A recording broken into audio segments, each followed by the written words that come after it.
సరే, సబ్జెక్టులోకి వెళ్దామా? కొరింథీయులకు రాసిన 2వ పత్రిక. నొక్కి నొక్కి గట్టిగా చదవాలన్నమాట. 5వ అధ్యాయం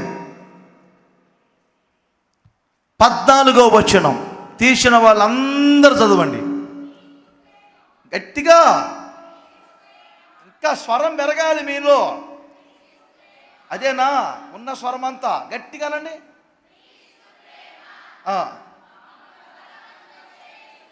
ఆమేన్ చెప్పండి అందరు గట్టిగా. క్రీస్తు ప్రేమ మమ్ములను బలవంతము చేయుచున్నది. క్రీస్తు ప్రేమ మమ్ములను బలవంతము చేయుచున్నది. ఎందుకు బలవంతం చేయుచున్నది? క్రింద ఏలయనగా అందరి కొరకు ఒకడు మృతి పొందెను గనుక అందరూ మృతి పొందిరనియు.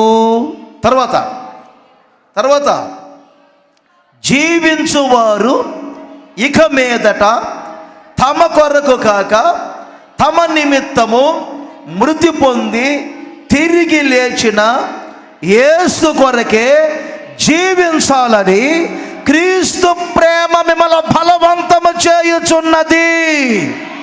హల్లెలూయా. యేసయ్య ప్రేమ బలవంతము చేయుచున్నది. క్రీస్తు ప్రేమ మీ మీద ఒత్తిడి పెడుతుంది. క్రీస్తు ప్రేమ మిమ్మల్ని ప్రేరేపిస్తుంది. కారణం ఎందుకు ఆయన ప్రేమ ఎందుకు మీ మీద ఏమని ప్రెజర్ తీసుకొస్తుంది? ఆయన ప్రేమ ఎందుకు మిమ్మల్ని ఒత్తిడి చేస్తుంది? ఆయన ప్రేమ ఎందుకు మిమ్మల్ని బలవంతం చేస్తుంది తెలుసా? జీవించే మీరందరూ యేసు కొరకు మాత్రమే జీవించాలి. యేసు కొరకు జీవించాలి. ఎత్తాలి, చేతుల పైకి ఎత్తాలి. యేసు కొరకు జీవించాలి. అమ్మాయి చేతుల పైకి ఎత్తమంటే ఇప్పుడు తల ఉంచుకొని చూస్తే పెళ్ళి అనుకున్నావా? చూడటానికి దుబ్బగా బాగానే ఉన్నావు. నన్ను ఇక్కడ మీరు కాపీ కొట్టాలా? ఎత్తానా ఎత్తాలి, అరవశానా అరవాలి, అటు ఇటు తిరిగానా మీరు కూడా అలా ఉండాలి. అందరు చెప్పండి. క్రీస్తు ప్రేమ ఎందుకు మిమ్మల్ని బలవంతం చేస్తుందంటే జీవించువారు క్రీస్తు కొరకు జీవించాలి. ఆమేన్ చెప్పండి ఒకసారి గట్టిగా. భర్తల కొరకు జీవించే భార్యలందరూ చేతుల పైకెత్తి గట్టిగా లేలి అని చెప్పండి. మంచిది. భార్యల కొరకు జీవించే భర్తలు ఉన్నారు. నేను చెప్తా కొంచెం వినండి. భార్య కొరకు భర్త ప్రాణం పెట్టడానికి తెగిస్తాడు. భర్త కొరకు భార్య కూడా ప్రాణం పెట్టడానికి తెగిస్తారు.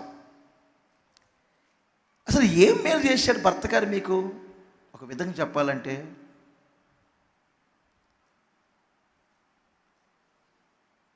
అమ్మా ఏం చేశాడు తల్లి?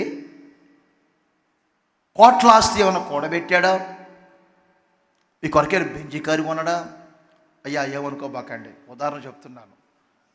మళ్ళీ దీన్ని కట్ చేసి పెట్టబాకండి బాబు. రాజన్న గారు మరలా మేము ఏం బయలు చేశాము అన్నాడు మా భార్యల దగ్గర అనబాకండి. ఏం మేలు చేశారు? నేను ఒకసారి కోపం వచ్చినప్పుడు, కోపం అంటే మాట విన్నప్పుడు మన సిస్టర్లని బ్రదర్లు అంటుంటాను నేను. కొంచెం మాట విన్నప్పుడు ఆహా ఆహా ఎక్కడా పాపం 5 ఎకరాలు మా సంస్థకు రాసి ఇచ్చింది అమ్మాయి సేవకు వచ్చినప్పుడు అంటుంటాను. 5 ఎకరాలు తీసుకొచ్చింది మాకు కట్నంగా అంటుంటాను నేను. 5 ఎకరాలు తీసుకొచ్చారా? ఆస్తులు పాస్తులు తీసుకొచ్చారా? పిలుపో దర్శనమో అని చెప్పి వచ్చారు. గౌరవించట్లా? పిలుపో దర్శనమో అని వచ్చారు. పూటకు సబ్బులు ఇవ్వట్లా, పూటకు బట్టలు ఇవ్వట్లా, పూటకి భోజనం పెడతల్లా. ఏం ఒరిగించారు? వాళ్ళు పని చేసుకున్నారు, వాళ్ళు బ్రతుకుతున్నారు.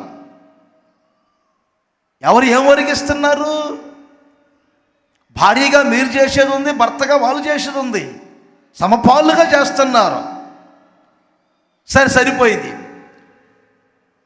యేసయ్యను ఎందుకు మనం యేసయ్య కొరకు జీవించాలంటే, సమపాలుగా చేసుకున్నటువంటి మీకే ఇంత ఉంటే, ఏ మేలు మనం చేయకపోయినా, మనం ఏ మేలు యేసయ్యకి చేయకపోయినా, మనం ఏది యేసయ్యకి చేయకపోయినా, యేసయ్య మన కొరకు తన ప్రాణమును పెట్టాడు. అవే చెప్పండి గట్టిగా, ప్రాణాన్ని పెట్టాడు మన కొరకు. అది అది అది అది ఆయనలో ఉన్న ప్రత్యేకత. మనం ఇంకనూ పాపులమై ఉండగా, ఇంకనూ మనం బలహీనమై ఉండగా, యేసయ్య మన కొరకు మృతి పొందాడు. యేసయ్య మన కొరకు సిలువ వేయబడ్డాడు. యేసయ్య మన కొరకు గాయపరచబడ్డాడు. యేసయ్య మన కొరకు రక్తం కార్చాడు. యేసయ్య మన కొరకు ప్రాణం పెట్టాడు. యేసయ్య మన కొరకు మృతులలో నుండి తిరిగి లేచాడు. ఆయన సిలువ రక్తము చేత మన పాపాలు శుద్ధీకరించబడి మనకు జీవాన్ని కలుగజేశాడు, మనకు మానవత్వాన్ని కలుగజేశాడు.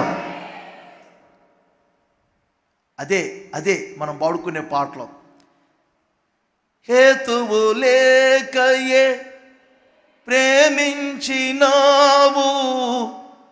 వేడుకగా ఇలా నన్ను నిలిపినావు. హేతువు లేకయే అంటే ఏ కారణం లేదు ఆయన మనల్ని ప్రేమించడానికి. ఒక్క కారణం చెప్పండి, నన్ను ప్రేమించడానికి ఇది కారణం అని.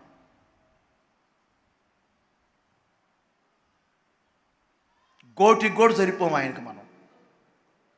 ఆయన కాలు కింద ఉన్న దుమ్ముకు కూడా సరిపోము మనం.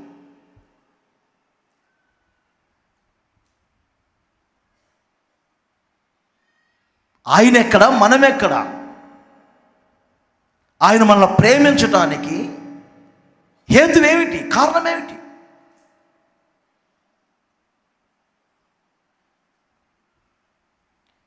హేతువు లేదా నీ ప్రేమకు, అందదు నాదన ఊహకు. హేతువు లేదా నీ ప్రేమకు, అందదు నాదన ఊహకు. నీ రుణమే తీరునా నా సర్వమర్పించిన, నీ రుణమే తీరునా నా సర్వమర్పించిన. నేను ఎలా కరిగిపోతే ఆయన రుణాన్ని తీర్చుకోగలుగుతాను? నేను ఏం చేస్తే ఆయన రుణాన్ని తీర్చుకుంటాను? ఆయన చెప్పిన దానిలో 100లో 10% కూడా ఇంకా నేను చేయలేకపోతున్నానే. ఇంకా నేను చేయవలసిన 90 ఉంది. ఇంకా క్యాండిల్ లాగా కరిగిపోతాను. ఈ శరీరం ఏమైపోయినా పర్లేదు, ఈ జీవితం ఏమైపోయినా పర్వాలేదు, నా శరీరము సమాధిలో పెట్టబడి పురుగులు తినే వరకు కూడా నా అవయాలన్నీ కూడా, నా సర్వశరీరం అంతా కూడా నా ప్రభువు కొరకే, ప్రభువు కొరకే, ప్రభువు కొరకే, ప్రభువు కొరకే, ప్రభువు కొరకే. ఆయన రుణాన్ని నేను తీర్చుకోలేను. ఇది ఇది ఇది క్రీస్తు ప్రేమ నన్ను బలవంతం చేస్తుంది. క్షణక్షణం నన్ను బలవంతం చేస్తుంది. నా కన్నుల్లో ప్రదర్శించబడుతుంది. నా మీద ఒత్తిడి తీసుకొస్తుంది. నన్ను బలవంతం చేస్తుంది.